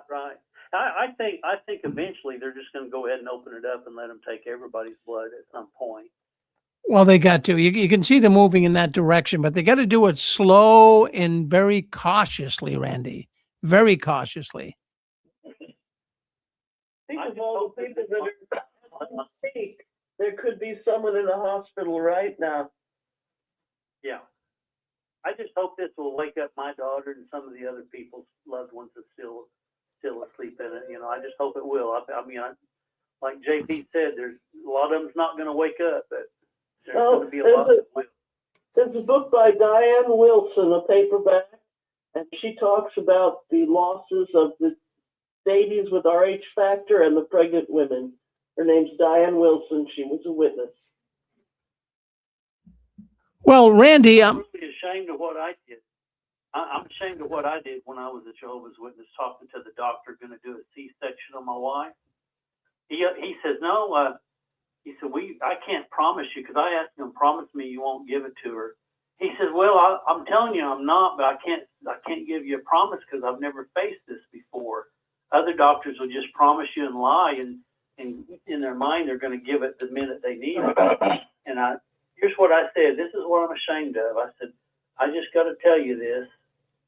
Since I'm going to be in there, if anything happens and you order blood, I'm going to be dragging her off that table and out of that room. I said that. I'm ashamed of that. And I got to tell you what happened is in there the whole time he's sitting there. I'm standing there and he's got her wide open and he's telling me, sir, it's doing good. We're almost finished. We had a minimum amount of blood and doing loss, and we've done really good, and we'll be finished here real soon. I think it made the guy nervous because he did the worst job of sewing her up. That she had the terrible scars that bothered her for years until we had another C-section and a better doctor that got rid of the scars. But anyway, that well, look at. I was just as worse into it as could be. Yeah, but look at the pressure, Randy, that put you under. My goodness, look at the pressure you were under. And your wife too, not just you, her too. Boy. I'm just thankful I never lost a family member. I never lost a wife or a child because that'd be a guilt that'd be terrible, hard to live with. Boy, it would be. To find out now it's okay, Yeah. Boy, especially right now if you found out right. Yeah, I did lose a dog over it. We could have saved the dog, but I wouldn't let him do it. I went and drove 30 miles to get that special the alternative that they could use, and it still didn't help. But because I had a friend who was a vet. He says, "Oh, you won't believe how it turns them around and give them fresh blood." Jeez, we were so fanatical about blood. Even I was talking to my wife Susan the other day, and remember when the Watchtower article said that there was blood in some plywood. So she remembers going to the lumber store. Candy bar. It was in candy bars. Oh, candy bars. Yeah, dairy. I wrote them a letter, Babe Ruth. Yeah. They quit putting it in, but they said we did use it for fillers, for a while. They quit, and you couldn't get a rabies vaccine. Now, Baby Ruth Candy said they did use blood. Yeah, they told me that. They said they wrote me back and they said, but we don't do it anymore. But for a while, we was using it for filler. Wow. I don't believe that, and I think it's ridiculous that you would let your dog die. I'm sad. Yeah, I think it's ridiculous too. Well, he was old anyway, but it's still ridiculous. But that's why I can understand some of the ones that don't. That's in there now. You have compassion because we did some of the same stupid things. Well, Randy, don't hold yourself hostage. At the time, you thought you were doing the right thing. But now we all look back and we say, what did we do? Well, thank you, Randy. Oh, always good. I just looked at it this way. I'm glad it was only an animal. I'm glad it was just a dog. I'm glad it wasn't my wife. Boy. Think how guilty that would be. Oh, my goodness, Randy, it would be terrible. Well, I'm glad it all worked out for the best. Boy, oh, boy. Well, thank you, Randy. Always good to hear from you. Thank you. Hey, Rick. Yeah. Who's this? This is Chad in California. Yes, Chad. And I just wanted to mention that in the Kansas City Star in 2016, my brother's wife died. She wasn't able to, she was trying to get a liver. and he fought it for several years. By the time that they decided that they could operate and give her a liver in Nebraska, she passed away, but because it took too long. And my brother, I lost him about a year, 2 years ago. I lost two brothers, but I'd hate to think what he would be going through right now, knowing how much they fought everything with the blood issue, that he could have saved his life. But now that he's gone, it's not an issue. But when you think about that kind of stuff, when it's in your own family, it's huge. Well, gee, I'm sorry you lost some loved ones. And boy, so many people have been calling into our Six Screens programming, and it's unbelievable the amount of people have lost their life due to the blood policy of the Watchtower. Well, thank you, Chad. Good to hear from you again. Thank you very much, Chad. Well, it's just amazing to me. It really is amazing to me. But this idea of change, people don't like change. There are people that, well, they have Google email, for example, and then Google has to tell them months in advance that they're going to change something because people get upset. So don't you think for a minute that many Jehovah's Witnesses are not upset over all of this? And like Randy was just saying, he has daughters that don't even speak with him. It's a terrible thing. And many of us are experiencing that, including myself and my wife as well here. She has daughters that will not speak to her. But I'm going to tell you, they're going to wake up. They really are going to wake up. They're digesting this change. And they're going to say, something? I don't believe in the Watchtower anymore. I can't.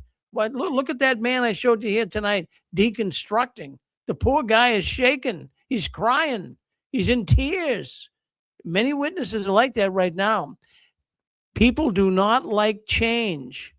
And I'm even thinking that change can even overrule mind control. Maybe not in all instances, but I'm really thinking change gets people thinking. It really, really does. Whether it's Google email, or whether it's your place of employment, or whether it's your mate that changes like overnight on you, you notice it. The witnesses are noticing change. Okay, you run with us. Who want to say? Did you experience deconstruction? Were you angry? Were you denying that the Watchtower was wrong when you first got out? Well, I'm sure many were. Hey, I want to bring one other thing up here tonight too before we close the program. I came across this video. I want to play it for you. And the governing body in a video from jw.org, they're comparing themselves to Jesus. I couldn't believe this. I really, really couldn't. Let's see if we can't go back on this. Hold on one second. Let's go back on this 1 second. Let me put it up here so you can see it. I do have it. And let me put this up so that I want you to see the governing body member saying that he's comparing himself and the officials of the Watchtower to Jesus. I think that's blasphemous. I really, really do. So let's see if we can't share that right now. Okay, let's put that up.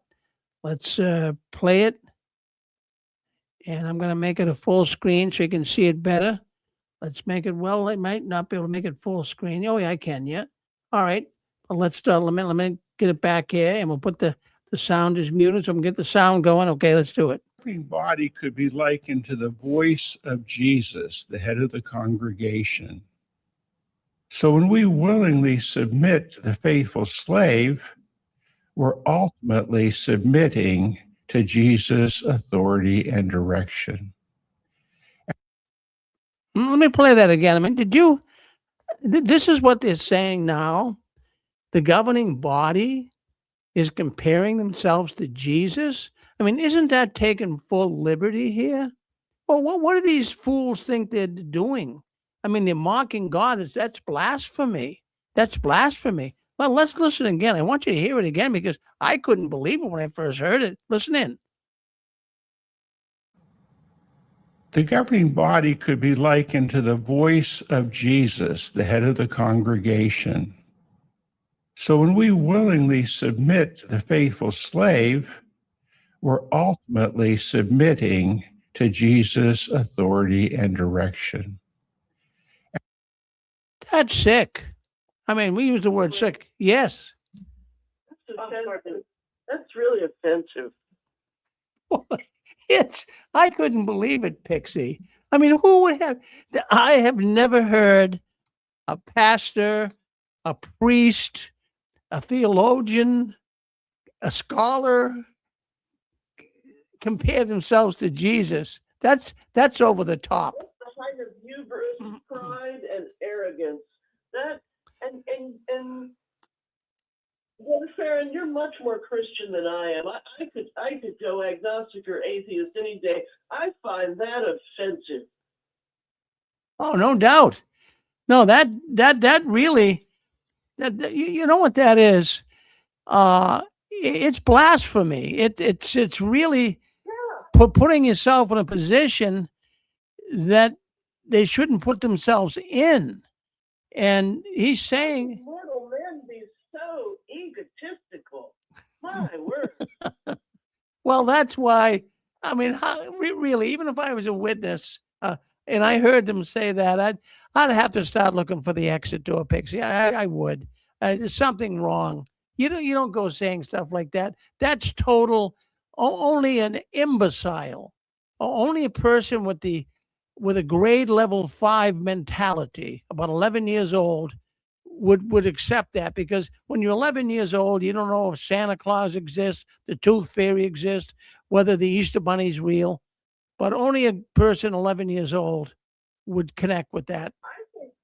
I think they're narcissists, and there's the proof right there of how arrogant they are and how they've put themselves above everybody else as some sort of authority.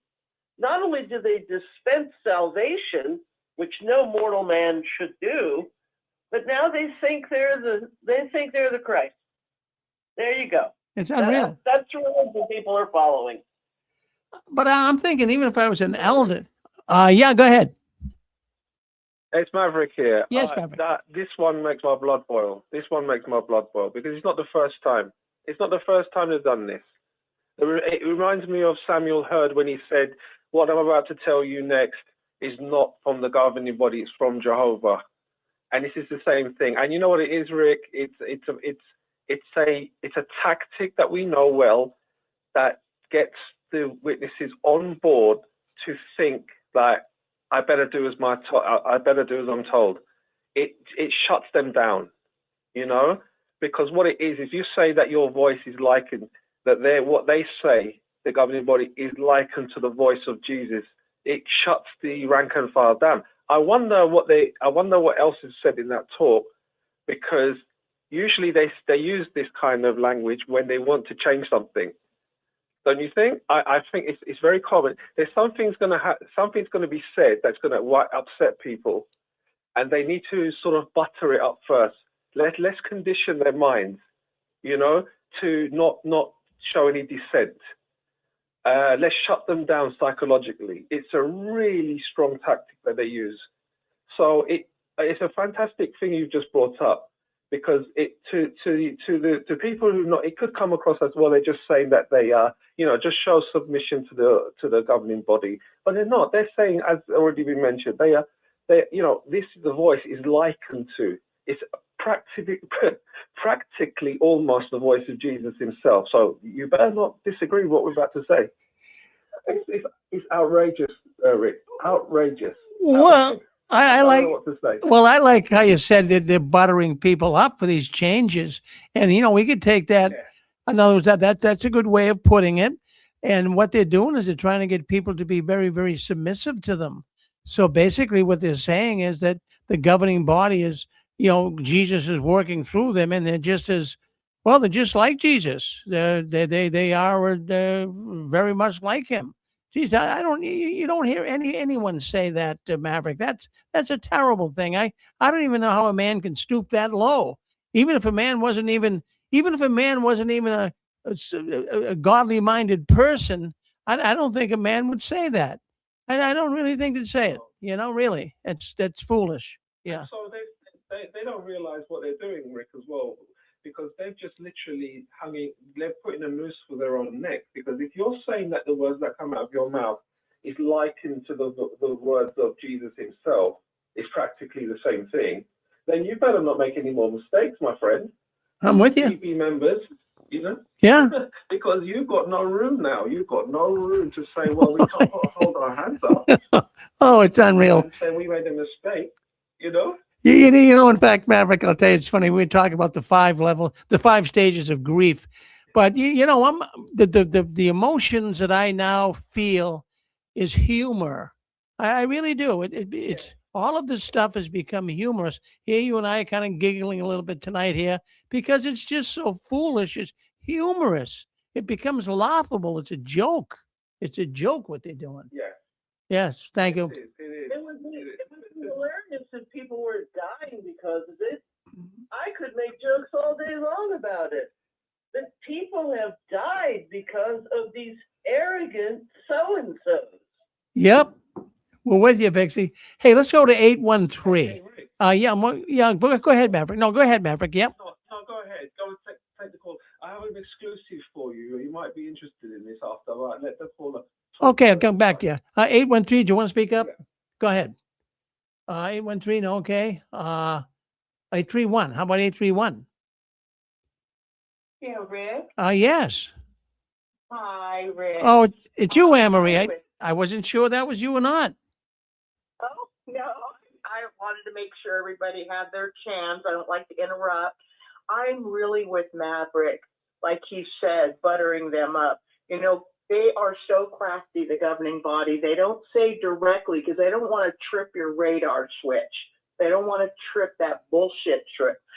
So they say they could be likened to the voice of Jesus. And then they take you by the hand a little bit further and say that it could be said that so if you don't obey and submit to them, then you are basically going against Jesus. Well, here's a little bit of a thought. It's funny that you should say that, brother governing body member, because we're not even allowed to talk to Jesus. We're not allowed to take the emblems, which Jesus said in John chapter in verse 35 through 65, that we should partake of his body and his blood, the emblems of his life, just like he did in the Last Supper. You know, not literally cannibalism, but the one thing he told us to do. And as often as you do it, do this in remembrance of me. They turn it around and make a satanic ritual out of it. But we're supposed to obey and submit to them, or else we're somehow going against Jesus, when again, we can't even talk to him or obey him or follow him. Thank you, Rick. Well, thank you, Anne-Marie. Thank you, Anne-Marie. Hey, let's play that clip again because it's really getting people aggravated. Let's play it again. Let me expand it here. All right. Let's play it again. I want you to play it. The governing body could be likened to the voice of Jesus, the head of the congregation. So when we willingly submit to the faithful slave, we're ultimately submitting to Jesus' authority and direction. Well, there you have it. I mean, it's just absolutely nuts. It's nuts what the Jehovah's Witness organization is up to these days. Hey, Maverick, let's get you back. I want your thoughts. Yes, Rick. I mean, I didn't want to go for a tangent, but this weekend, 2 days ago, I got a knock on the door, and I thought, who's that? So before I opened the door, I just checked through my spy hole, and lo and behold, it was 2 young witnesses. And I said, this is quite a new thing. It's been years since I had an actual knock on the door, and then I just waited for a while and realized it was my congregation. There was some people downstairs in my apartment, and they popped an invitation for the memorial through my door. And I thought, okay, so obviously they forgot I live here, so I'm not on the do not call list, by the way. So I took the invitation, I had a little scan through it. Did you get one for your door, Rick, by any chance? Oh, no, I haven't. No. Did you get an invitation? No, I haven't. So No. if anyone is right, so I scanned the invitation. Nothing untoward. It's got a picture of Jesus looking upwards, sitting by a tree. And I can send you an email. I spotted a subliminal picture at the base of Jesus, a little gargoyle demon face at the base of where Jesus is sitting. It stuck out to me straight away. I can send you an email right now of it, and you can if you have time and can be bothered to look for that or put it on another show, I can send it to you right now. It's so clear and distinct. And I thought, what are they doing? They're mocking. They're mocking again. All right. So Well, I'll send you. I'll send it to you right now. yeah, send it now. If I get it, I'll put it right up here so people can see it. Yeah. And if anyone thinks it's AI, they can get, if they have an invitation, they can go and do the check themselves. It's like a mirror image.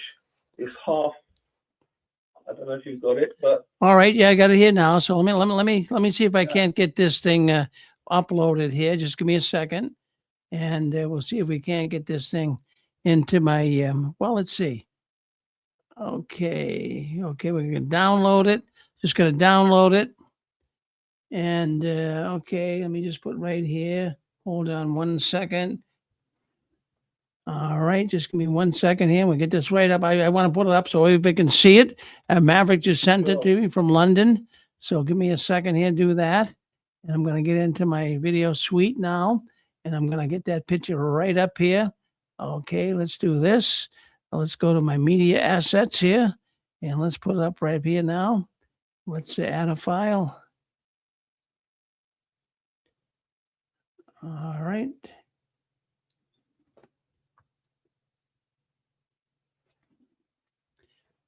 He really looks like the Games of Thrones Jesus. Well, let's see why. Maverick, I saw that gargoyle too. Was it over on the right of the pamphlet? yes, right at the base, incredible. Like once you can see it, you can't unsee it. Yeah, it kind of freaked me out. Well, I remember gargoyles are supposed to scare away demons. That's almost like calling Jesus kind of subliminally a demon, because Satan hates Jesus.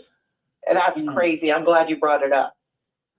Well, interestingly, the last time I saw the same kind of imagery was in the 2015 convention invitation. It was almost identical, different kind of Baphomet-looking demon face thing that Jesus is sitting on.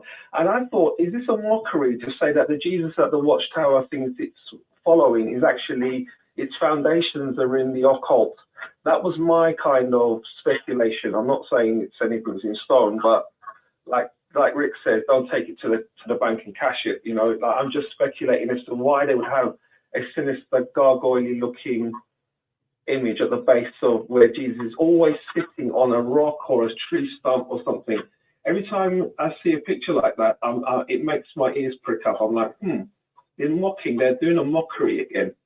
So there's some people in there that obviously have other motivations going on. And the rank and file have no idea what's going on. Well, Maverick, you are very observant. Well, yeah, I mean, I just picked up the leaflet thinking, okay, what's going on? There's an invitation, and then my eyes dropped right down, and I couldn't believe it. I was shocked. There's layers. I think they know. I think they know their days are definitely numbered, and they're probably blaming Jesus while trying to get the rank and file to continue following them. Yeah. Well, there it is. I think I got it up there, Maverick. Let's see. Hold on 1 second. Yeah, it's not too clear. Maybe people can see if they're watching on a big screen, but can you see it? Yep. A little bit, yeah. Yeah, it's like a gargoyle face, and it's like there's two faces there. There's the one that's lighter at the top with his like pointy out ears, and interestingly, it's got like the fists like behind it, almost like mocking, like you've got two fists which is where Jesus' hands are there. And then underneath is another kind of more sinister, darker looking, ghouly figure. It's strange. It was so crystal. Who was saying just now that they saw the same thing again? So it's not just me. It's not just me seeing it. Yeah. So well, it's definitely noticeable. Definitely noticeable. My goodness. Yeah.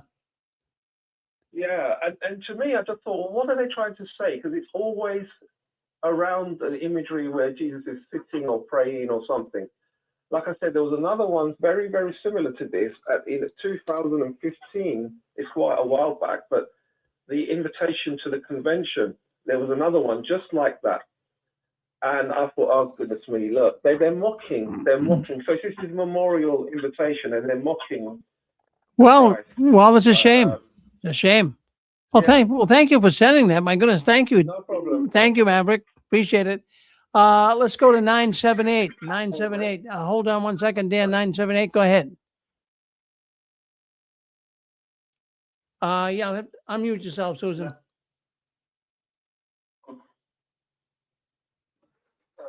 Okay. Yeah, you're ready. Go ahead. I wanted to mention, we were talking about, they're revamping the blood policy. But what about some of the other doctrines that they're going to have to address that are they're going to have to, like 1914? What else did we say? The 144,000. Yeah. The overlapping generation. They're going to have to address these because there's more and more people that are claiming to be of the anointed as far as 144,000 are concerned. So they have to address that. So now that they're addressing some of these major things like the blood doctrine, I think they might have to start addressing these other things too. Well, you're absolutely right, Susan. I mean, everyone's speculating what the next changes will be. And I think you're right on track with that. Good. Appreciate it. Thank you. Hey, Rick. Yes. Just a quick thought. This is Stephan again.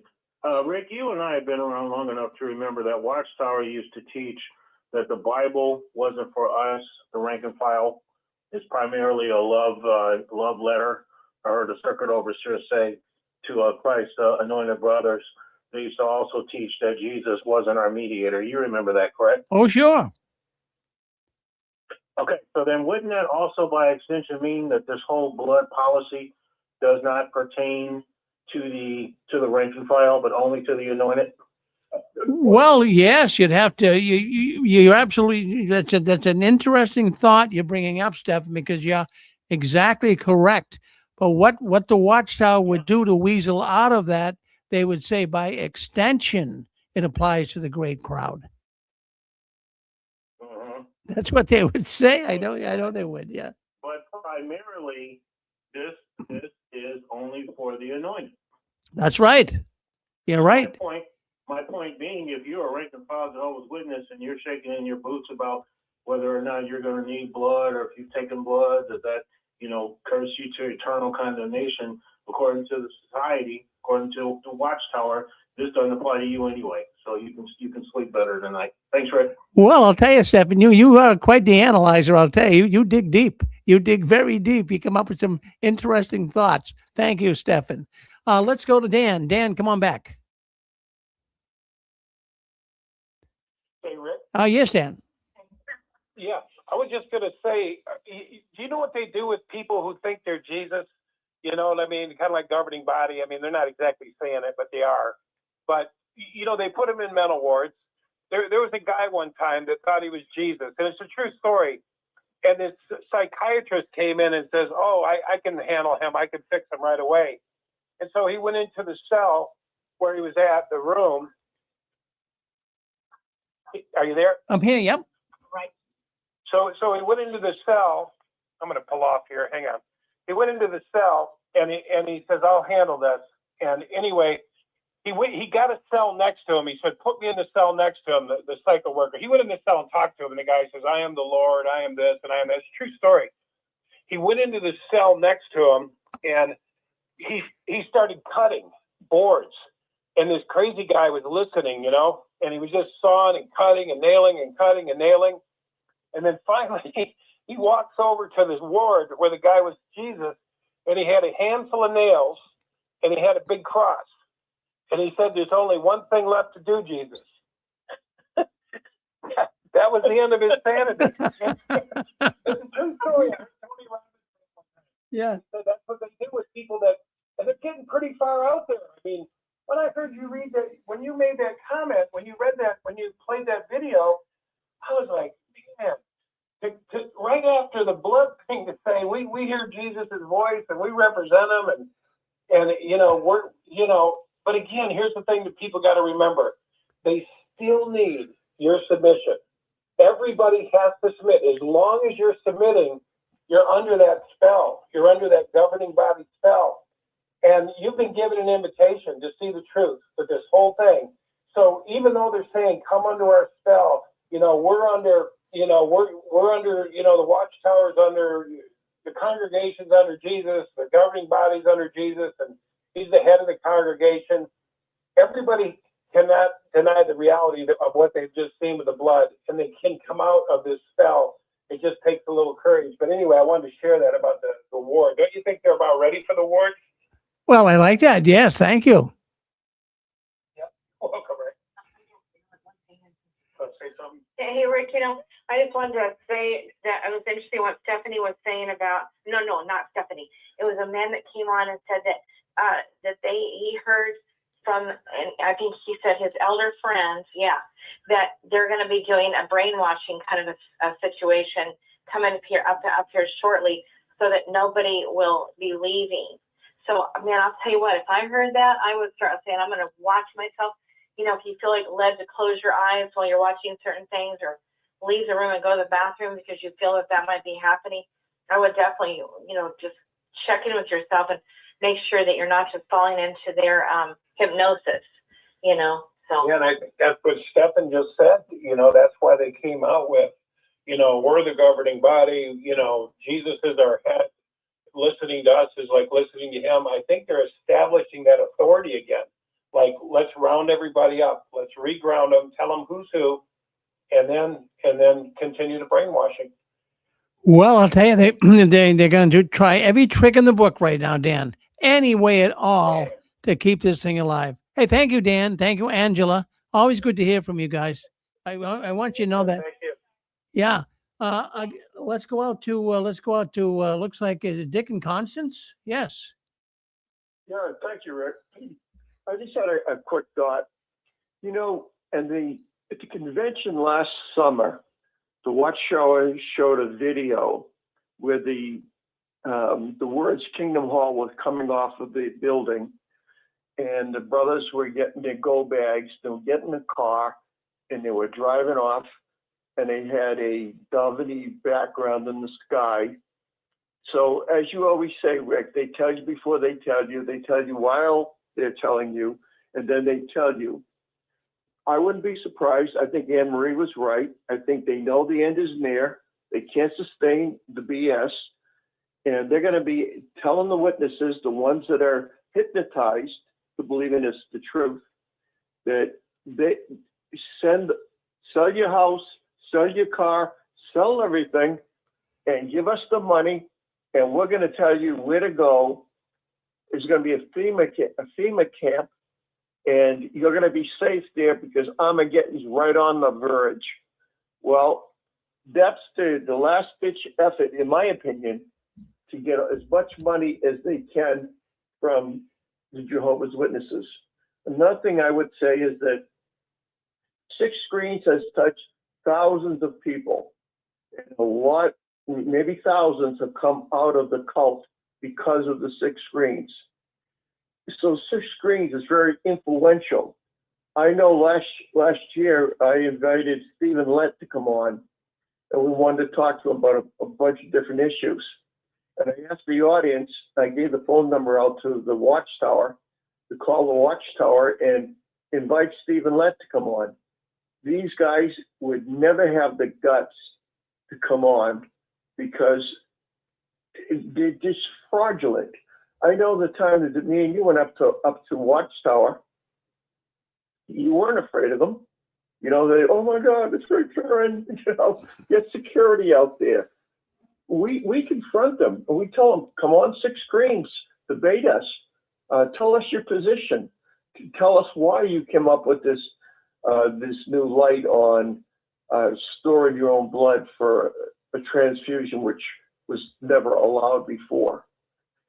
Just as a cult, and I'm just saying this right now, but I think very shortly they're going to come out and they're going to go sell your house, sell your car, sell everything you have, give us the money, and we're going to set up a place for you where Jehovah will protect you from Armageddon.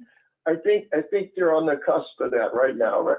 Thank you. Well, Dick, in fact, I tell you what, like you mentioned, they tell you before they told you. Well, 2 years ago, not last summer, but the summer before, they had, there was a congregation in a certain area, a few congregations, and the word was spreading around that they had to move. They had to get out of there. Something was going to happen. It was a video they were playing at the convention. And so the bunch of congregations got the word from the headquarters to move out of there and go to a certain place.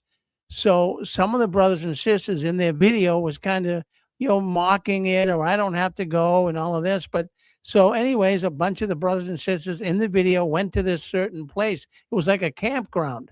And like you said, like a FEMA camp, you're saying, but it was like a campground somewhere, someplace. They didn't say where. But what did they have there? A contribution box. You remember that? Yeah. Yeah. They had a contribution box at the camp because, they were saying then they were really talking about the go bags. Get your go bag. The elders were supposed to tell you where you're going to go, but we still haven't heard where you're going to go with the go bags. So it's leaving a bunch of witnesses hanging. Thank you, Dick, for bringing that up. Thank you. Well, if anyone wants to speak up, we got a few minutes here. What would you like to say? You're on with us. Hello, Rick. Oh, hello, Fran. How are you? I'm fine. I'm moving forward. Yes. Good. Yeah, Joe's here too. Hi, Joe. Yeah. Well, thank I you. wanted to relate an experience. Yeah, we just wanted to relate something that happened today. Sure. My brother who is not a Jehovah's Witness, was never a Jehovah's Witness. They're Catholic, but they know everything that we've been through, and he watches a lot of the XJW stuff. Well, today, 2 of the sisters from the Kingdom Hall came, of course, with the memorial, and he said, oh boy, he said, well, should I say anything or should I not, Yeah. So anyway, he's listening to them, and he said, I don't know how he started, but anyway, he related to them about us. He didn't give our names, but I said, they probably know. He said, but my sister and my brother-in-law, they were Jehovah's Witnesses. They're ex-Jehovah's Witnesses now. And they said, oh, really? And he says, you know why they left? And they kind of listened. And he said, they left because they found out that there are, I don't think he said pedophiles, but he said that they're child sexual abuse cover-up. That's how he said it. And then their response, of course, was, well, you can't believe everything you hear.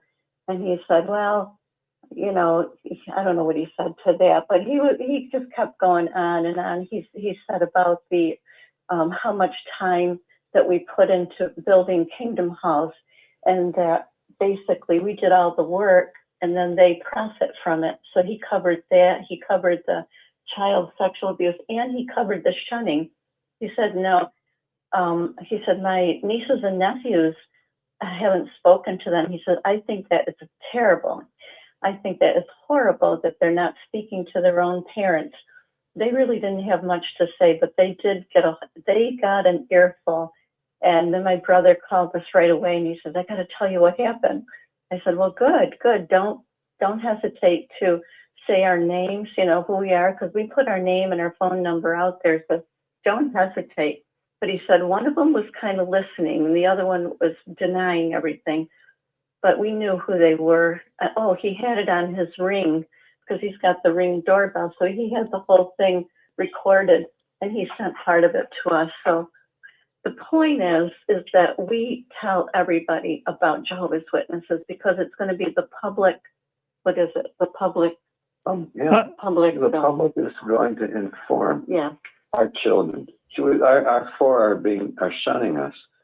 We haven't heard from them in more than 3 years, and I'm convinced that it's their next door neighbor, their coworker, someone in the public is going to inform them and help them to come to see what's going on. So our job is to make the public know. Yeah. Well, that's a good mission you're on there. That's one way of doing it, Joe. And in the just very quick to cap this, the reason that I agreed to enter that organization, the only reason is because I was interested in the family learning the Bible and doing charity work as a family.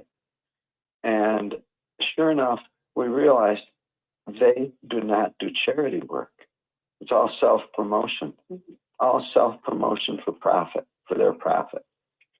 And it turns out that as far as I'm concerned, now we are doing the charity work.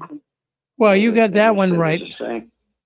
There's a saying that says charity begins at home. That's right. And I truly am grateful that we're able to share in that. Yeah. Well, thank you guys. You know, I have to tell you something. You guys, every time you come on here in the chat, they all love you guys. They really do. They love you, Joe and Fran. And everyone gets all excited when you come in.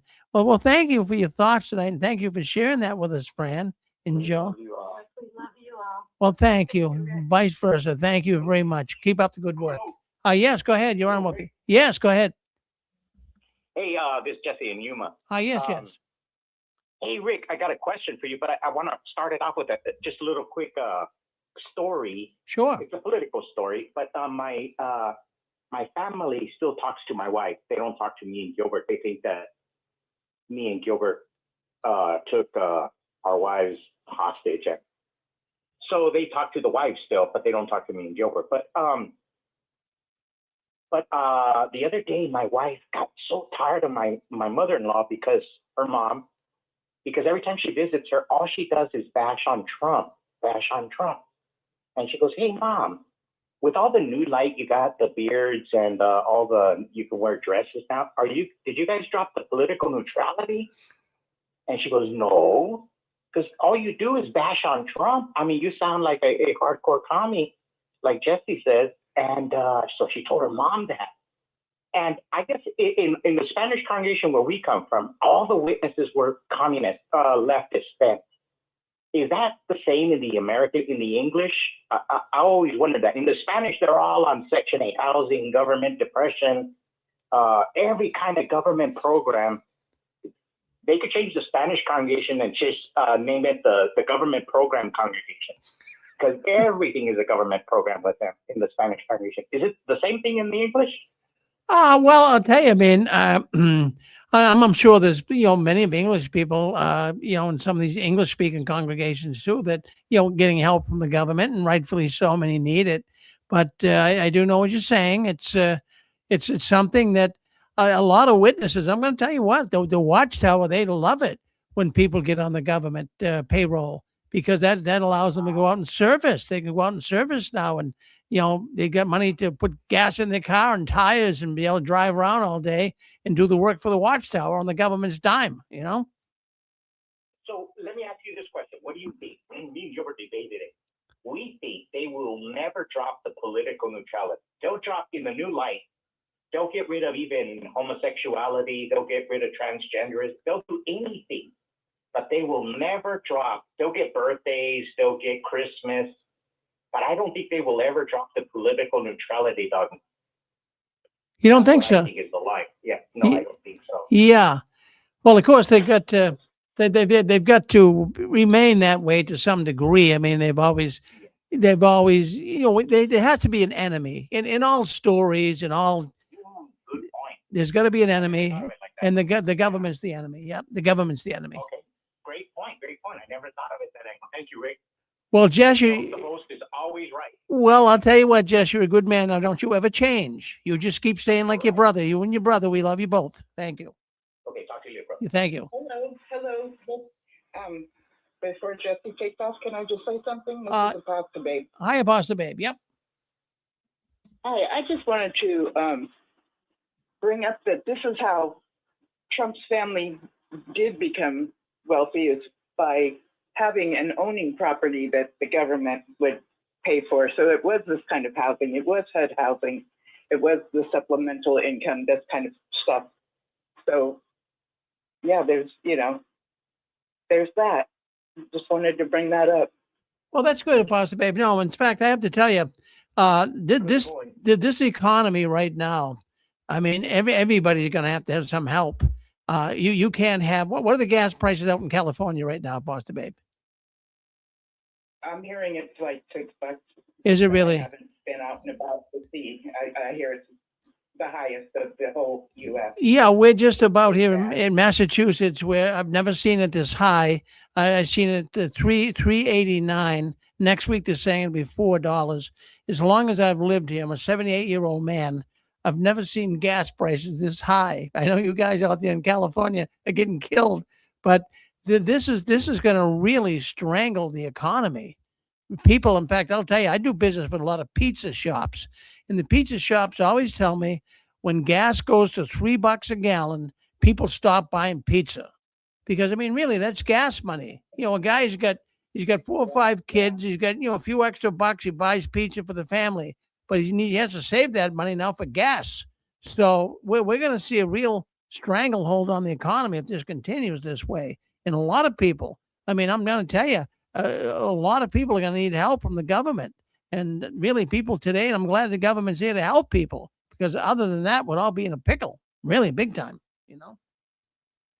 I am glad too, when we need it, and then we can work ourselves off of it. And it is helpful when people need it. And looking today, like more people are going to need it than not, Oh, yeah. Yeah, and I used to be a pizza delivery person, and usually they'll hire somebody, and that person that works for them, it's their car that they use. So it's the pizza driver that works for another company. It's their money, their gas, kind of like when we go out and service, right? Yeah. Well, gas, but it's paying for it, Well, Apostle Baby, you're a good woman. You're a good woman. And thank you for calling in tonight. Thank you. Always the voice of reason. Good to hear you too, Rick. Oh, and you too, lovely. Nice. I will talk with you guys later, and great show today. Well, go ahead and plug your show now. Let the people know you get the show coming on tonight. Yeah, go ahead. Thank you. Yeah, I used to be on your platform for years and loved every minute of it. And then there was a time of letting me go, and I was wanting to start on my channel to do a show, and I do every Saturday night at 9 p.m. Pacific Coast time. So I'm here in California, so I just continued that same time frame. So I'll be starting tonight at 9 p.m. Pacific Coast time. And there's a gentleman that's been joining me on a regular basis named Matthew. And between him and I've had a chance to host shows with many different people. And it's always a delight, to get to know these different people and have conversations with them. So, so tonight, Matthew and I will be starting around 9 a.m. I'm sorry, 9 p.m. Well, very good, Linda. Well, I'm glad that it's working out, and you deserve to do really good. Keep up the good work and keep cranking away at it. Thank you. Thank you. Bye-bye. Well, there you have it, folks. Now, now you're up to speed on what's going on behind the curtains of the Watchtower. Now, what we do is we have we call it the after party program, and we leave the telephone lines open. So if you would like to join in, it's not being recorded. No one's going to be in there that's going to be too spying on you or anything. No one's going to have any access to anything. So if you want to talk up, you can talk in the after hours program on the 6 screens. Just remember now to be civil. Let each one talk. Don't talk over each other. And if you're on the telephone line, you unmute yourself by hitting *6. And then when you're not speaking up, either hit *6 again to mute yourself, or you can hold your hand over the receiver. Well, anyways, I want to thank you all for coming in. There'll be no 6 screen Sunday, no Sunday program tomorrow. We'll be back on next Sunday, not tomorrow. And we certainly appreciate everyone coming in here tonight. And we always want you to stand tall. Don't you ever give in, up, or out. In the last one, leaving the Watchtower, please turn off the new light. Stay for the After Hours program. Thank you for listening in and spending some time with the 6 Screens tonight.